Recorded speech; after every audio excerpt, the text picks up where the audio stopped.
Assalamualaikum warahmatullahi wabarakatuh. Perkenalkan saya Nur Aziza, saya dari kelompok 2. Ingin mempresentasikan hasil diskusi kami dengan judul Ragam Bahasa. Sebelumnya terima kasih atas kesempatan dan waktunya sehingga kami dapat mempresentasikan hasil diskusi kami. Adapun latar belakang dari judul Ragam Bahasa yaitu bahasa Indonesia merupakan bahasa nasional serta bahasa negara bangsa Indonesia. Bahasa ini sudah dipakai oleh masyarakat Indonesia sejak dahulu jauh sebelum Belanda menjajah Indonesia.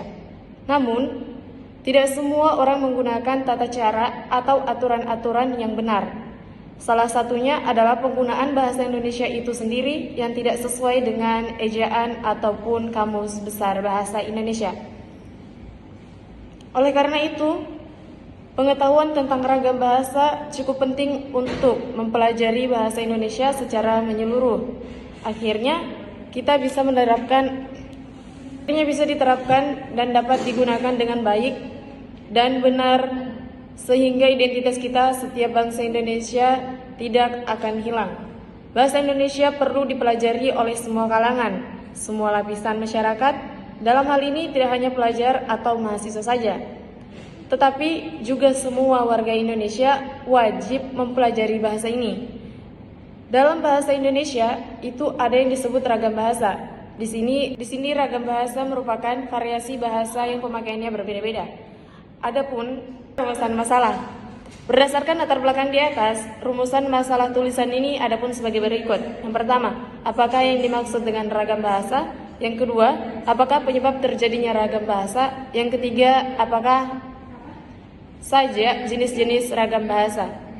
Sekian dari saya lanjutkan ke anggota kelompok yang lain.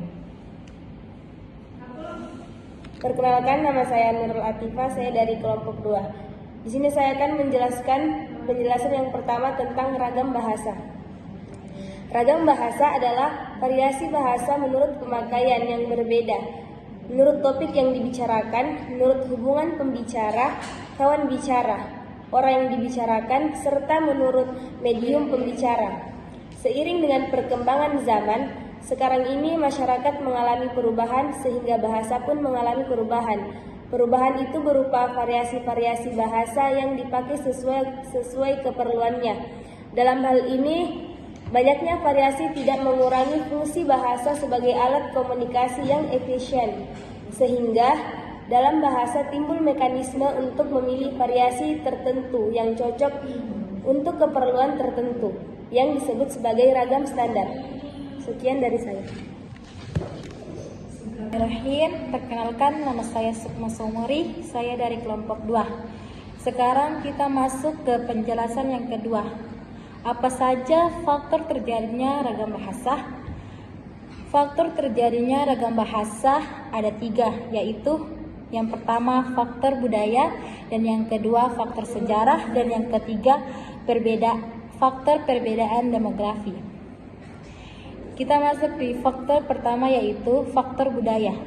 Faktor budaya, setiap daerah mempunyai perbedaan kultur atau daerah hidup yang berbeda, seperti di wilayah Jawa dan Papua serta beberapa wilayah Indonesia lainnya.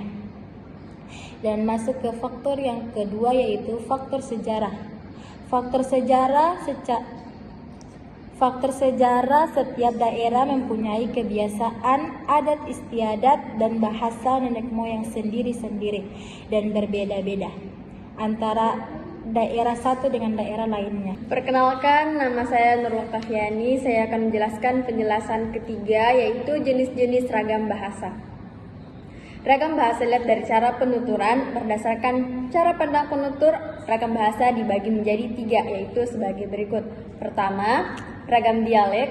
Kedua, ragam resmi. Dan yang ketiga adalah ragam tidak resmi. Yang pertama, ragam dialek. Ragam dialek atau daerah adalah variasi bahasa yang dipakai dalam kelompok bangsawan di tempat tertentu. Dalam istilah lama disebut dengan logat. Logat yang paling menonjol yang mudah diamati 5 ialah lafal. Logat bahasa Indonesia orang Jawa tampak dalam pelafalan B pada posisi awal nama-nama kota seperti Bandung, Banyuwangi, atau realisasi pelafalan kata seperti pendidikan, tabraan, kenaian, geraan, logat daerah yang paling kentara. Yakni dari segi tata bunyinya, logat Indonesia yang dilafalkan oleh orang Tapanuli dapat dikenali misalnya karena tekanan katanya yang amat jelas. Logat bahasa Indonesia yang orang Bali dan Jawa yakni pelafalan bunyi T dan D-nya, ciri-ciri khas yang meliputi tekanan turun naiknya nada dan panjang pendeknya bunyi bahasa membangun aksen yang berbeda-beda. Dan yang kedua, ragam resmi. Ragam resmi adalah bahasa yang digunakan dalam situasi resmi, seperti pertemuan-pertemuan, peraturan-peraturan, dan perundang-undangan. Ciri-ciri ragam bahasa resmi adalah sebagai berikut. Pertama, menggunakan unsur gramatikal secara eksplisit konsisten. Kedua, menggunakan imbuhan secara lengkap. Ketiga, menggunakan kata ganti resmi. Keempat, menggunakan kata bantu. Kelima, menggunakan EYD. Dan yang keenam, menghindari unsur kedaerahan. Selanjutnya dan yang terakhir adalah ragam tidak resmi. Ragam tidak resmi adalah ragam bahasa yang digunakan dalam situasi tidak resmi seperti dalam pergaulan atau percakapan pribadi. Ciri-ciri ragam tidak resmi kebalikan dari ragam bahasa resmi. Ragam bahasa resmi atau tidak resmi ditentukan oleh tingkat keformalan bahasa yang digunakan. Semakin tinggi tingkat kebekuan suatu bahasa, maka semakin resmi bahasa yang digunakan. Sebaiknya, semakin rendah tingkat keformalannya, semakin rendah tingkat kebakuan bahasa yang digunakan. Terima kasih. Perkenalkan, nama saya Hilda Izalfi Amin. Saya perwakilan dari kelompok 2. Penjelasan selanjutnya, macam-macam ragam bahasa dilihat dari cara berkomunikasi dibagi menjadi 2, yaitu seperti di bawah ini. Ragam lisan. Ragam bahasa lisan adalah suatu ragam bahasa yang dihasilkan oleh alat ucap, organ of speech. Dalam ragam bahasa lisan ini, kita harus memperhatikan beberapa hal seperti tata bahasa, kosakata, dan lafal dalam pengucapannya. Dalam hal ini, dengan memperhatikan hal-hal tersebut, pembicara dapat mengatur tinggi rendah suara atau tekanan yang dikeluarkan, mimik atau ekspresi muka yang ditunjukkan, serta gerak tangan atau syarat untuk mengungkapkan ide sang pembicara. Ragam tulis. Ragam bahasa tulis adalah bahasa yang dihasilkan dengan memanfaatkan tulisan dengan huruf sebagai unsur dasarnya. Dalam ragam bahasa tulis, kita harus memperhatikan beberapa hal seperti tata cara penulisan, ejaan di samping aspek tata bahasa dan pemilihan kosakata.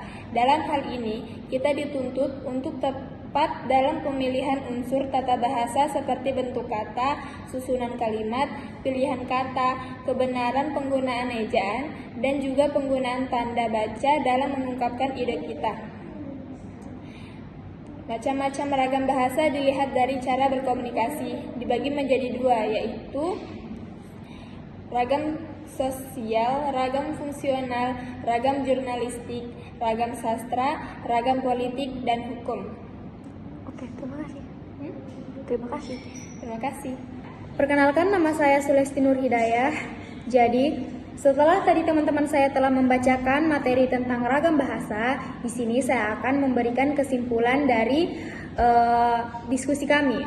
Jadi, ragam bahasa adalah variasi bahasa menurut pemakaian yang berbeda menurut topik yang dibicarakan, menurut hubungan pembicara, kawan bicara, orang yang dibicarakan, serta menurut medium pembicara.